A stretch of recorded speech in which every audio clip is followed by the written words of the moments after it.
আমার মেয়ে হওয়ার ঠিক 2 মাস আগে আমার সন্তানের বাবা দুনিয়া থেকে বিদায় নেয়। গর্ভ অবস্থায় আমার স্বামীকেও আমি পাশে পাইনি। তার উপরে স্বামী রেখে যাওয়া 8 লাখ টাকার ঋণ।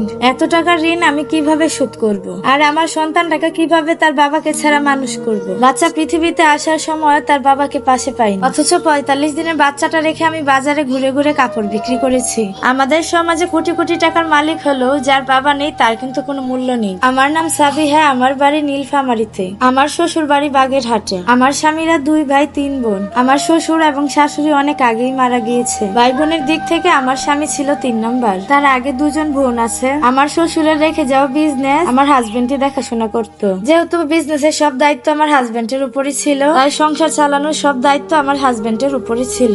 লাভ লোকসান যাই হতো তাদের বোনের অংশটা তারা প্রতি মাসে মাসে এসে নিয়ে যেত। করোনাকালীন সময় আমার হাজবেন্ডের ব্যবসায় প্রায় 5 লক্ষ টাকার মতো লস হয়। এই লসটা আমার হাজবেন্ডের ভাই বোনেরা তারা মেনে নিতে চায় না। তারা বলে আমার হাজবেন্ড নাকি টাকাগুলো একা খাওয়ার জন্য সে নাকি মিথ্যা কথা বলছে। যে সময় পৃথিবী পুরো স্তব্ধ হয়ে গেছে, সব কাজ বন্ধ হয়ে গিয়েছে, ওই সময়টাতে তারা আমাদের ঘাড়ে পাড়া দিয়ে তাদের টাকাগুলো তারা ঠিকই নিয়েছে। এমন একটা পরিস্থিতিতে তার ভাই বোনেরা আমাদেরকে একদমই ছাড় দেয়। একদিকে সংসার চালাতে হবে, আরেকদিকে তার ভাই বোনদের টাকাগুলো দিতে হবে। সবার টাকা পরিশোধ করার জন্য আমার হাজবেন্ড 5 লক্ষ টাকা ঋণ নেয়। সবার অংশ সবার টাকা বুঝিয়ে দেওয়ার পরে তারপরে আরো কিছু টাকা ঋণ থেকে যায় আমাদের। আর এসব কারণে আমার হাজবেন্ড আস্তে আস্তে অসুস্থ হতে থাকে। বিজনেসের আমরা কোনো উন্নতি করতে পারিনি বিদায় আমরা ঋণগুলো ঠিক মতো দিতে পারিনি, যার কারণে 5 লক্ষ টাকা থেকে আমাদের 8 লক্ষ টাকা ঋণ হয়ে যায়। সময় মতো টাকা দিতে না পারার কারণে ঋণ তো আরো বেড়েই যাচ্ছিল। তার মধ্যে বাসা ভাড়া, খাওয়া খরচ, এবং আমি তো প্রেগনেন্ট ছিলামই, চেকআপের খরচ বহন করা, আমাকে ভালো ভালো খাবার খাওয়ানো,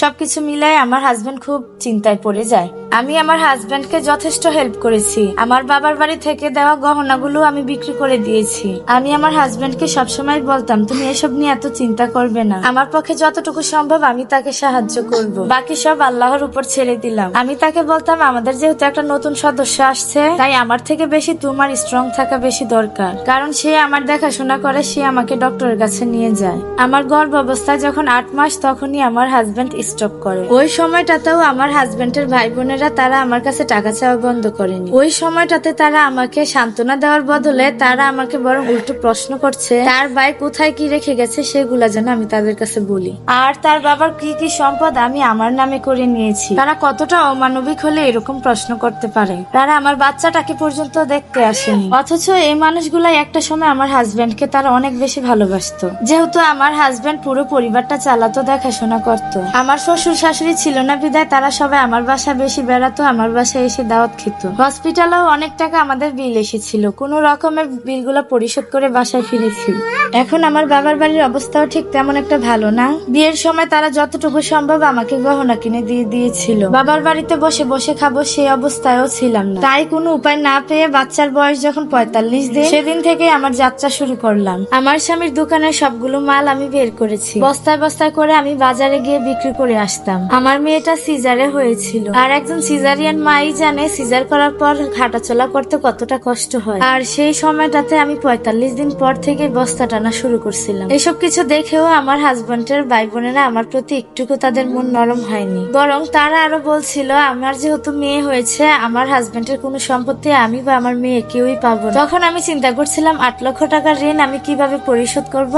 আমার মেয়েকে আমার মা দেখাশোনা করতো, আর আমি সারাদিন দোকানে দোকানে কাপড় বিক্রি করতাম। আমার স্বামীর রেখে যাওয়া কাপড়গুলো আমি রাস্তায় রাস্তায় দাঁড়িয়ে দাঁড়িয়ে সবগুলো বিক্রি করে ফেলেছি। বিক্রি করে আমি যে টাকাগুলো পেয়েছিলাম কিছু টাকা তার ভাই বোনদের দিয়েছি, আর কিছু টাকা আমি ঋণ দিয়েছি। দোকানটা যেহেতু খালি হয়ে গিয়েছিল দোকানের কাগজপত্রগুলো আমি তার ভাই বোনদের দিয়ে দিয়েছিলাম। আমার স্বামীর ভাগের টাকাটা দিয়ে আমি আরো কিছু কাপড় চোপড় নিয়ে এসেছিলাম। ভেবেছিলাম গ্রামের বাড়িতে গিয়ে কাপড়গুলো আমি বিক্রি করব, কিন্তু আমার হাজবেন্ডের ভাই বোনেরা সেই বাড়িতে আমার মেয়েকে নিয়ে আমাকে উঠতেই দেয়নি। আমরা নাকি কোনো ভাগে পাবো না, আমার হাজবেন্ডের ভাগের সম্পত্তি সব নাকি তার ভাই বোনেরাই পেয়ে যাবে। শেষ পর্যন্ত আমি তাদের সম্পত্তির আশা না করে আমার ছোট্ট মেয়েটাকে নিয়ে আমি রাস্তায় নেমে যাই। তারপর সেই কাপড়গুলো দিয়ে আমি নিজেই বিজনেস শুরু করি। আলহামদুলিল্লাহ আমার সেই ছোট্ট বিজনেসটা এখন অনেক বড় হয়েছে। এখন আমার একটা নিজেরই দোকান আছে। অনেক সময় তো আমার বাড়ি থেকেও কাপড় নিয়ে যায়। ধীরে ধীরে আমার স্বামী সবগুলো ঋণ আমি একাই শোধ করেছি। আমার হাজবেন্ডের ভাই বোনেরা তারা আমাকে একটা টাকাও ছাড় দেয়, বরং তারা আমাকে এবং আমার মেয়েটাকে বাড়ি থেকে বের করে দিয়েছে। ভাই বোন যত আপনই হোক, প্রত্যেকটা পুরুষের উচিত তার স্ত্রী সন্তানদের জন্য কিছু রেখে যাওয়া। তার অবর্তমানে তার সন্তান এবং স্ত্রীদের যেন কোনো অসুবিধে না হয়। গল্পটি একটি আপুর জীবনের গল্প।